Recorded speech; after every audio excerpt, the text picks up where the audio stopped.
আসসালামু আলাইকুম। আজকে আপনাদের দেখাবো ঢাকা থেকে টেকনাফ হয়ে সেন্ট মার্টিন কিভাবে যাবেন। ঢাকা কলাবাগান, ফকিরাপুল, সায়েদাবাদ, গাবতলী থেকে Hanif Shyamoli, S Alam, Saint Martin পরিবহন, রয়্যাল কোচ, তোবা লাইন ইত্যাদি বাসে সরাসরি টেকনাফ যাওয়া যায়। ভাড়া সাধারণত বাস ও ক্লাস অনুযায়ী 1050 থেকে 2200 টাকার মধ্যে হয়ে থাকে।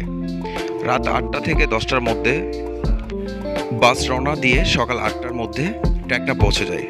সাধারণত নভেম্বর থেকে মার্চ মাস পর্যন্ত টেকনাফ থেকে জাহাজে আসা যাওয়া করে। নেটওয়ার্কের বাইরে যাচ্ছি। এই ভাই কই যাচ্ছেন? নেটওয়ার্কের বাইরে। কই যাচ্ছে সুজন? নেটওয়ার্কের বাইরে যাচ্ছি ভাই। ভালো লাগতেছে? কেমন লাগছে? Wow wow.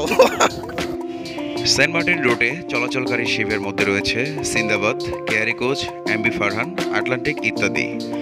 জাহাজের ক্লাস অনুযায়ী সেন্ট মার্টিন যাওয়া আসার টিকিট ভাড়া 850 টাকা থেকে 1600 টাকার পর্যন্ত হয়ে থাকে।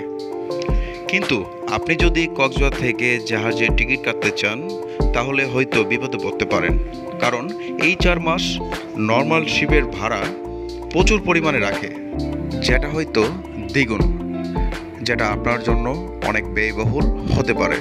অবশ্যই ক্লাস অনুযায়ী যাচাই করে টিকিট কাটবেন। টেকনাফ থেকে সেন্ট মার্টিন দ্বীপে যাওয়ার মাঝ সমুদ্রে সাদা ফেনার জলরাশির উপর দিয়ে সাদা গাংচিলের উড়ে যাওয়ার দৃশ্য এক অপরন্ত আনন্দের হাতছানি দেবে। পাখিদের খেলা আর সাগরের বিশালতার সগর্বে ঘোষণা করবে ছোট জীবনের অপার স্বাধীনতার কথা। একদৃষ্টের নাফ নদীর মোহনার এক টুকরো বসতি মনে হলেও আসলে দ্বীপটি পাশাপাশি 7টি এলাকায় বিভক্ত। এরপরেও প্রতিটি অংশ যেন এক সুতায় গাঁথা মালার মতো।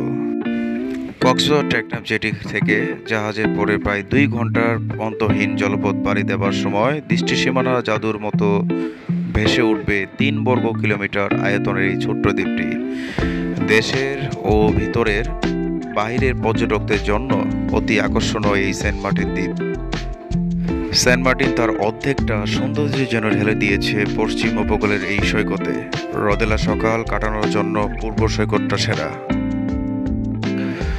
অবশেষে 2 থেকে 3 ঘন্টার পথ পাড়ি দিয়ে চলে আসলাম আমাদের স্বপ্নের সেই সেন্ট মার্টিন দ্বীপ। ভিডিওটি ভালো লাগলে আপনাদের মতামত জানাবেন এবং চ্যানেলটি সাবস্ক্রাইব করবেন। সবাই ভালো থাকবেন, সুস্থ থাকবেন, বেশি বেশি শেয়ার করবেন। আসসালামু আলাইকুম।